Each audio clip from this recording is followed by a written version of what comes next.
So by now you've read through this first AP question, and again, what we're trying to do is find a relationship between the amount of detergent you put in a washing machine and the height of the soap suds that's created. We have a total of 1, 2, 3, 4, 5, 6, 7 points. Now, some key elements here. As far as writing the equation for the fitted regression line, piece of cake. Right here, this is your constant. This is your slope. Here's how I would recommend you write your final equation. Yes, we can use y hat. However, AP even writes their answers like this. Height equals negative 2.679 plus 9.5 detergent.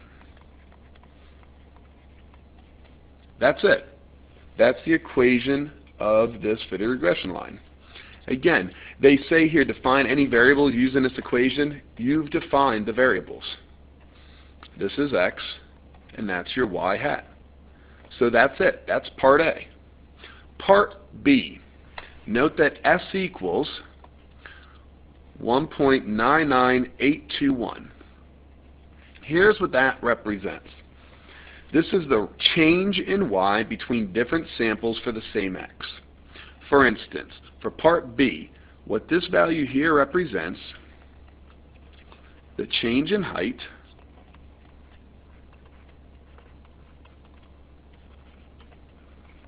of soap suds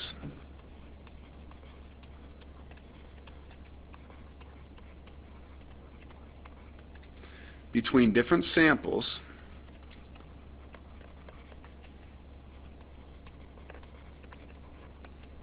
for the same amount of detergent.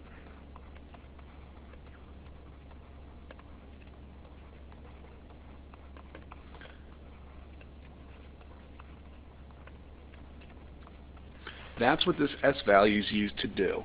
It's used to relate together the fact that we will have, based on my sample of, again, 7 samples, if everyone in here does this differently, we would have about 28 different least squared regression lines. This number here, this S value, S equals 1.99821, relates together the different equations. It doesn't matter if I compare myself to any one of you. If we all choose 5 grams of detergent, I will get one answer, and your answer will be approximately 2 millimeters different in total height. That's what the S value here does. Now, part C, identify and interpret the standard error of the slope. Again, this here was slope. This here is standard error in slope. So our standard error in slope, that's where we normally write it, SEb, is 0.7553. How do we interpret it? How much the slope will vary from one least squared regression line to the next.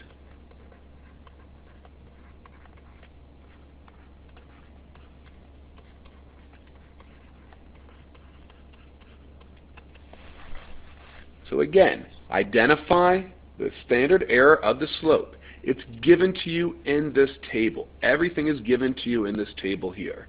And all it represents is how much the slope will vary from one least squared regression line to the next. That's it.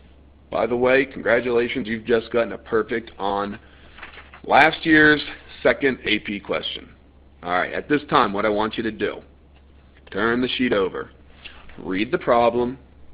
When you finish reading it, read it again, and I want you to write the equation for the fitted regression line. Again, using your table, you'll notice that we do not need to use the calculator to enter our data.